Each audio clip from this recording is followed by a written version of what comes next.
In this video we would like to show you how to measure an Evotex jacket. Please note, it is not possible to measure yourself. All measurements must be taken by a second person. Ask the shooter to put on their shooting underwear and to take off their shoes. If you have a measuring tape specially for the waistline, please adjust it at the place where the belt of a trousers usually sits. But beware not to place it on the hips.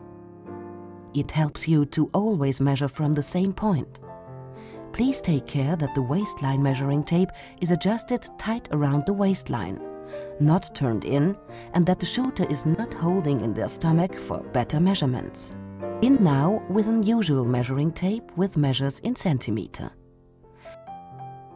Please take care that the tape is always on the same level and is not higher or lower on the back or the front.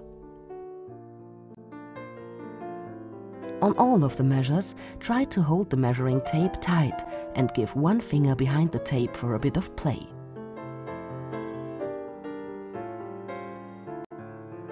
Number 1 of the measurement sheet. First you have to measure the chest line, but please do this in front of the shooter to ensure you have the widest part of the breast. Ask the shooter to let their shoulders relax and hang naturally. It helps with young female shooters, if there are any, to look at their mothers. In most cases, the female shooters will have similar measurements to their mothers as they get older. This particularly applies to the chest line, hip line, bottom line and thigh size. Number 2 of the measurement sheet. The second measurement is the waistline. The waistline measuring tape should already help you. If the waistline measurement above the waistline is wider, please write down this measurement as additional information on the measurement sheet. Number 2A of the measurement sheet. Next, please measure the length between waistline and bottom line, the hip line. Please be aware that young female shooters can put on weight around this line. Number 3 of the measurement sheet. Then please measure the bottom line while taking care to measure the widest part of the bottom. Again, ensure the measuring tape is level at the front and back of the shooter. Again, with this measurement, it is possible that female shooters can enlarge this line. Number 7A of the measurement sheet. Now please measure the shoulder line. This measurement must be taken quite tight. While doing so, the shooter must relax their shoulders and let their arms hang down. Number 6 of the measurement sheet. Please ask the shooter to raise his trigger arm. Make sure you take this measurement on the widest point of the arm. Ask the shooter if they would like to have this measurement wider or a bit tighter than normal. Each shooter may have different preferences for the feel of the arms.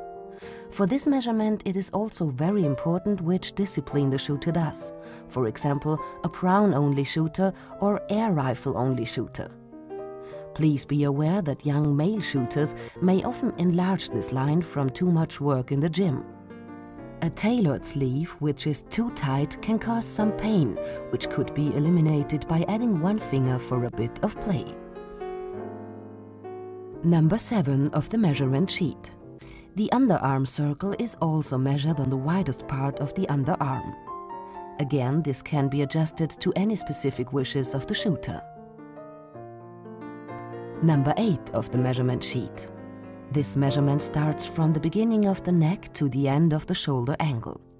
Please make sure you start at the approach of the neck and go all the way to the air line at the end of the shoulder angle and not necessarily where the shoulder bone is. Number 10 of the measurement sheet. Begin at the last noticeable cervical on the neck and end at the waistline measurement tape in the middle. Please hold the tape tight. Before taking measurement number 11, please ask the shooter to make a fist. This measurement needs to be taken for the length of the jacket. If the shooter does not want a specific length to the jacket, take the measurement all the way to the start of the finger angles. Please hold the measurement tape as of measurement number 10, starting at the last noticeable cervical on the neck and end at the beginning of the finger angle. Number 12 of the measurement sheet. The width of the shoulders are measured centric to the last noticeable cervical and begins on one shoulder and ends on the other shoulder angle. Please make sure that the measurement tape does not slip lower. Number 15 of the measurement sheet. This measures from the elbow to the wrist. Ask the shooter to hold up their trigger arm in front of themselves and then angle the arm at the elbow. This measurement needs to be taken for the length of the sleeves and is therefore very important for prone shooters.